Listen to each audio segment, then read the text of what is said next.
Okay, so moving right along to Alcohol Inks 102. So you've already gotten started.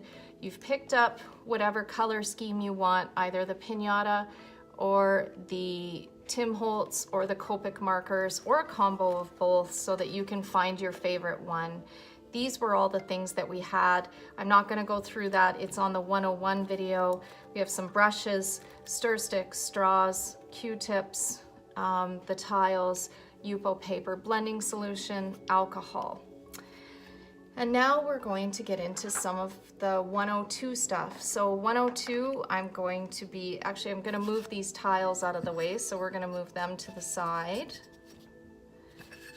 Just put them there. And I'll move that one out of the way. Actually, I'll just move those guys up there and stack them.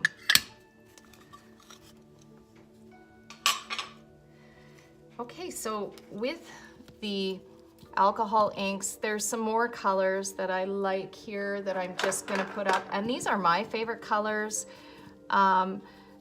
So with the alcohol inks, you kind of either fall in love with the really bright colors like I do, or maybe you're more of a fan of the watercolor style colors that are a little bit lighter, or maybe a combination of each. But this is what I like to have, and I'm just gonna lay all these out and read off the names. So I have Pitch Black and Stonewashed, Pink Sherbet, I'm going up from this way, Pitch Black, Stonewashed, Pink Sherbet, Flamingo, Botanical, Sailboat Blue, Pool, Citrus, Amethyst, Sunset Orange, Dandelion, Indigo, Valencia, Turquoise, Aqua, and a Teakwood, and Espresso. So these two are similar. Slate I really like, Coral, Poppy Field, Limeade or Citrus. So one of those two, they're both very close to each other. And then an earthy green as well, like a meadow. And then also we want to add mixatives to all of this. So the mixatives are really cool. They have colors in the Tim Holtz brand, which I really like. And I also like the Ranger, they're both awesome. So I'm putting up a gold and a silver and a snow cap. And this snow cap is almost like an acrylic, like a thinned out acrylic. So really good for detail work or mixing with the other colors when you're painting on glass. There's also a rose gold one, which I love, and a copper and gunmetal. There's also a pearl with the Tim Holtz mixative. I'm not as much of a fan of the pearl, but it is something to have. It's cool. Yeah, so what I'll do is I'll put up the Pinata colors as well. So I'm just gonna put them right over top of the Tim Holtz gold and silver and white here. So there's a pearl and a copper and a white and a silver. And we had the rich gold that I had said you should get just to start, because the rich gold is one of my favorites. I don't know what metal flakes are in here, but they're really cool. So all of your mixatives actually have little teeny flakes in them, in the golds and silvers and stuff. They're suspended in a liquid, so you do have to shake them. They all have a ball in them, and you have to shake them until you hear the ball. So let's see if we can, there we go, we can hear the ball. So that's what you have to do with those. Snowcap also has a ball in there, so you have to shake it until you hear that. All of the Pinata colors also have a ball, but not the Blanco Blanco. It doesn't have a ball. I always give it a shake anyways. So all these mixatives are gonna need shakes. None of these guys need to be shook. Another thing that I really like to use is a mini mister, and that makes things, I'll just show you on a tile here. It gives a different effect. So that's alcohol sprayed from my mini mister, and it gives kind of a little splashy effect like that. And the further you spray back, the more it's gonna look like little dots, and the closer you spray, it's going to just model it like that and make it look very inky. So that is the mini mister, really like that guy. Also felts. So I just found these at the dollar store, which is a good find in Canada. These are 3 alcohol ink markers for $2. You can pay upwards of about $10 per marker. I still don't know the integrity of these markers, but if you're just starting out, that might be a good place to start to see if you even want to work with the markers.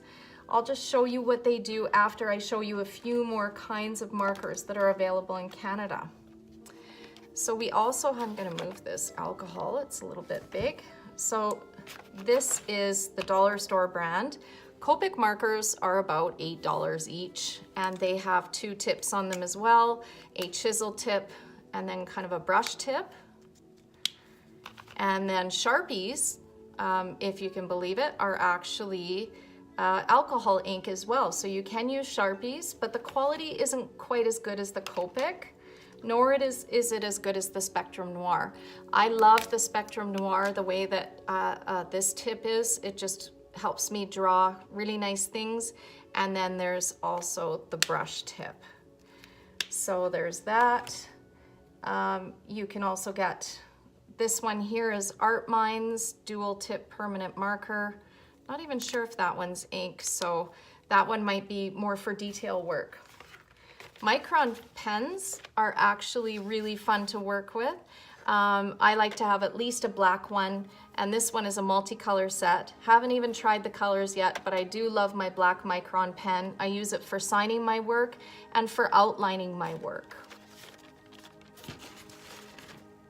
And Posca pens, they're good. They are not alcohol ink. They are the last thing that you put on your page. So if you wanted to add some little details or anything else, or something to completely mask up a color, this is a Posca paint pen. Another thing I really like to use are the blender pads. So these blender pads are awesome to have. They're just little tiny felt pads, and they create kind of a interesting, you can just take your inks on here and dot them on, and dot on another color here. And there's also a little stamper that comes with it. I personally like to use my fingers, and then you can create little blendable pieces like this. So you can see that that pad is really fun. Also Fantastics. I'm just trying to find my little package of Fantastics here. Where did they go? That's okay. I have one Fantastic, so I'm gonna stick with that. And it is, oh, there they are. Okay, Fantastics come in a package like this, a package of 6. Here's my well-loved and well-used Fantastics, but these open up, and there's 2 different tips. There is the pointy and the rounded. I prefer the pointy. So with the Fantastics, I actually like it for removal. You can use it for painting as well if you want to dip it in a color. But for me, I actually like it for removal of color. So if I was going in here and I wanted to make some dots of a different color, I wanted to paint a flower, but I didn't want to steal that green color on top of my flower, I would just remove the color with the Fantastics. So you can see how much that removes, or if I wanted to draw a line through here, just anything like that. The Fantastics is really good for color removal or painting with that color. So I could just use the color that I have on here, and I could paint with the color as well. So there's a few options with these, but I really like them. Personally, for me, I like them for color removal. So Fantastics get added up here. Just gonna take them out of the package. And then you can also get squeeze bottles for when you mix your inks with alcohol. You can mix your inks with a little bit of alcohol in order to have some lighter effects. So I might just put it on a tile here as well so that you can see what it looks like when we kind of thin out our inks and then spray it. So I'll just take a little bit of color there, and we add in a little bit of alcohol so that we still have that color, but it's thinned out now. And after that, I can just take this thinned out alcohol and put it on here.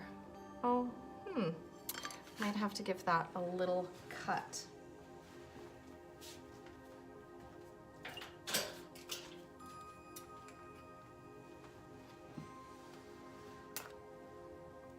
See, there we go, that works.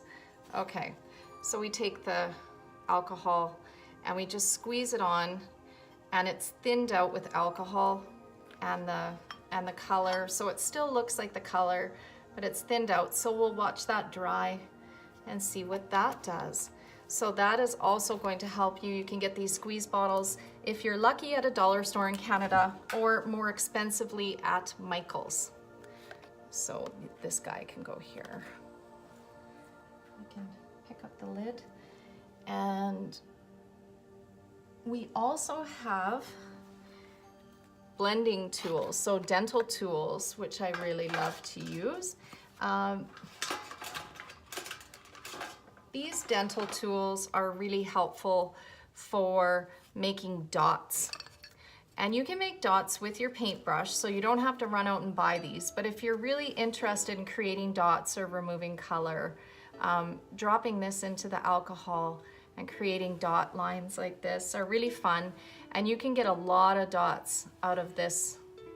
This is actually a dentist tool, what you clean teeth out with. So you would look online for foam dental tools, and you should be able to find these.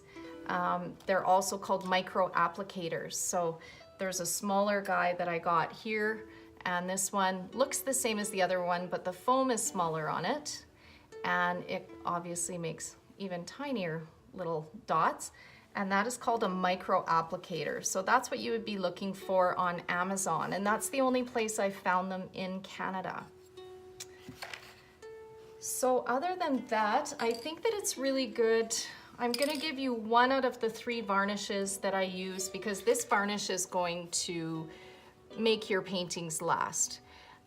It does have a non-yellowing protection. I love this for protecting my work. If you're going to varnish your alcohol ink painting with liquid varnish, spray with Kmart first. So I use Kmart to cover all, it's the baseline for all my paintings. And then if I want to put on an expensive golden style varnish, I can, but this Kmart is really good for all your work. So you're gonna want 3 coats of Kmart varnish with 1 hour waiting in between. So with that, I think that you can also do many, many more things. You can use glass and anything that is non-porous you can use for having your, for painting with, right? But I think that Yupo and tile are a great place to start. You can use glass and mirrors, anything that's shiny and flat. You can use, that was loud. You can use clayboard. Actually, this is Yupo mounted on, but the clayboard looks just like this. So you can paint onto your Yupo onto this board, or you can do a painting and then mount it later. There's a video for this as well. I also found that there was these, which are called, well, there's no name on them, but I think it's called Do-It-Yourself Tablescaping at Michael's. And these are just metal sheets, and you can paint with them as well. And they're really fun to paint on. These look slightly warped, the package that I did, so you have to be careful when you're tipping it and everything. But these would be really fun. You wouldn't want to resin it because these are slightly warped. Really fun to paint on these metal ones. One more thing that I found in Canada was a pre-gessoed board. So when you gesso a board yourself and you try to paint on it, it doesn't work out as well. But I found that at Michael's, they have pre-gessoed boards, and the gesso is so well done that I can actually paint on this, and I do like what it does on this as well. I've seen people paint on old-fashioned windows, just anything that your inks aren't going to be porous in. You can also use things like bead gel and crackle paste and all that stuff. For me, I haven't gotten too much into that, but there's definitely videos online, and once I get into it, I will show you how to use those multimedia effects as well. And that is about it for 102. By the time you use all of this stuff, you should be well on your way, and I don't think that you're really going to need too much more help on the 101 and 102 type stuff. This is really going to get you going.